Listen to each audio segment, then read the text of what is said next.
Hello everyone, welcome back to Camino Teacher.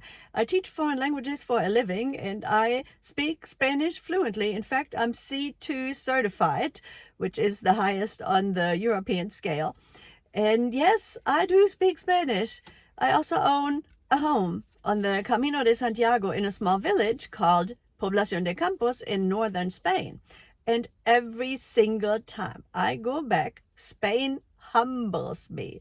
Not because I can't speak Spanish, not because I don't understand Spanish, but because I keep learning every single time I go. Speaking fluent Spanish is not the same thing as speaking local, village Spanish. And if you truly want to integrate into a culture, which is obviously what I want, grammatically correct textbook Spanish won't cut it. That may help you communicate, but it won't help you sound local. It won't help you blend in. For that, you need local expressions. You need rhythm. You need tone. And you need vocabulary that you obviously don't learn at school. And perhaps most importantly, you need to know which expressions you're allowed to use and which ones make you sound silly. Because everyone knows you're not from there. In other words, you may be fluent, but confused. Take venga. I heard locals saying it constantly. They always say, bueno, venga, at the end of conversations, leaving shops, walking away from the neighbors, leaving the bar, ending phone calls. So I thought, okay, perfect. Let me start using that. No. I quickly was told that, no, you better stick to adios. So leave venga to us. Fair enough. Then there's pues nada.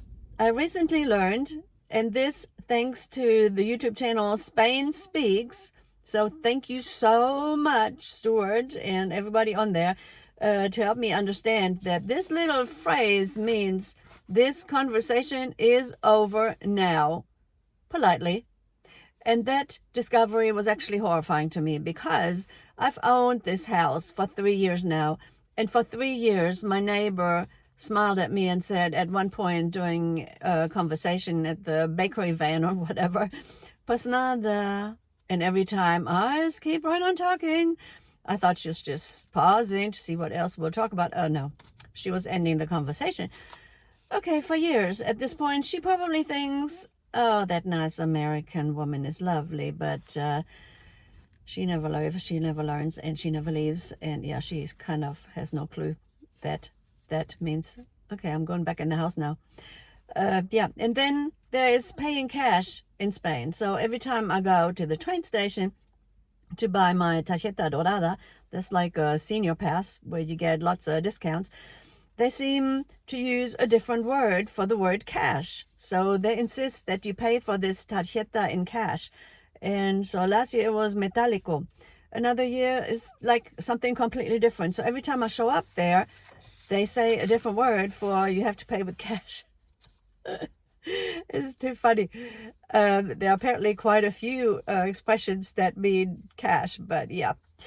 So yeah, the next story is a parking garage lesson in Burgos. So in Burgos, which is not too far from my house, actually, we go there a lot.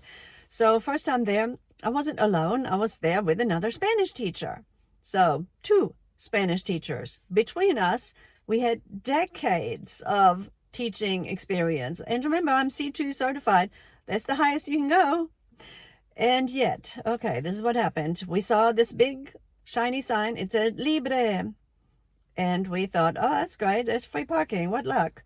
A parking garage. That's free. Yeah, no. It was not free.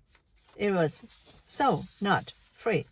In this case, Libre actually meant vacant. There are vacant spaces available. Oh, my God.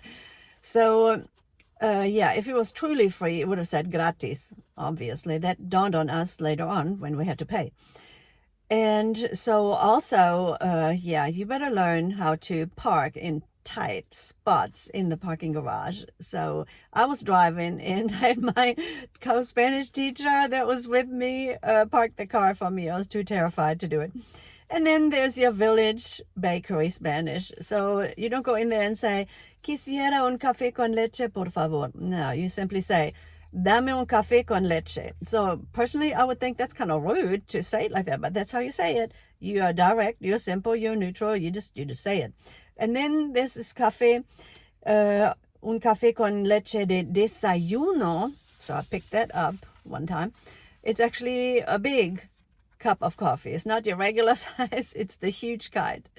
And it is mostly foaming milk, so there's very little coffee. So when I hiked the Camino de Santiago, I realized quickly that Spanish coffee does not contain a whole lot of coffee unless you get the Americano, which I never get that.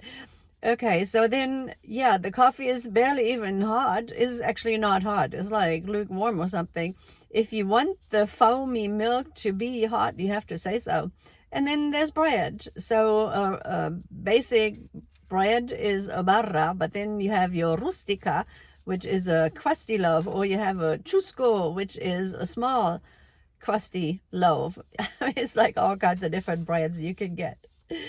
And then there came the slug lesson.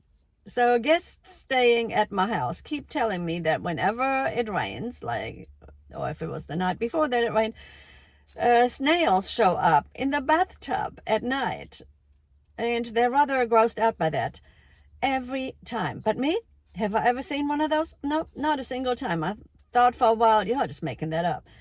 But they come out only when I have company, apparently. So one day I mentioned it to a local woman at the hotel over there in Poblacion. And she said, I said to her, oh, I think there are caracolas in my bathtub. So the guests say, and she said, oh, no, those are not caracolas. They're babosas. Babosas. So what's a babosa? I thought, a babosa? I don't know. This sounds really disgusting. But it turns out a babosa is a slug. And she said, oh, you just pick them up with a piece of toilet paper and flush them down the toilet. I'm like, oh, my God. Okay. And then there was the moment that I realized just how local Spanish can become. So my contractor was in there with a colleague one time, and they were like, this other guy, he was like super curious how my house looked upstairs. And so we went up there. And then the guy started talking, and he said that, oh, yeah, he had worked on this house before. And yeah, I guess he wanted to know what I'd done with it. I don't know. But so then this other guy, my actual contractor, he said, habla castellano, because he saw me with a confused face. I couldn't understand this other guy at all.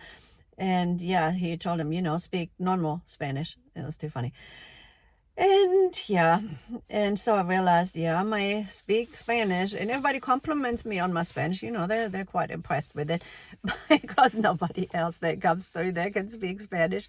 Well, certainly not the pilgrims, unless they're Spaniards. And yeah, it's a whole other level of Spanish when you're over there. So this is why I still carry a notebook around, or I take note in my cell phone if I don't have the notebook right there, or it's weird to whip out a notebook right then. So fluency, believe me, it's not the finish line. Fluency is simply the beginning of deeper understanding. And Spain keeps teaching me that every single day. So in just 3 weeks, I'm heading back to the Camino de Santiago in Poblacion de Campos. And you can be sure that I'll be carrying my notebook. And I will be listening carefully, writing down new expressions, getting confused all over again, getting embarrassed all over again. And yeah, so if you like, I can make another video on what I learned this time. And it'll be quite as interesting as this one, I'm sure. So let me know in the comments if you'd like to hear more of this kind of thing. And please do like and subscribe if you enjoyed this video. Have an awesome, wonderful day, everybody.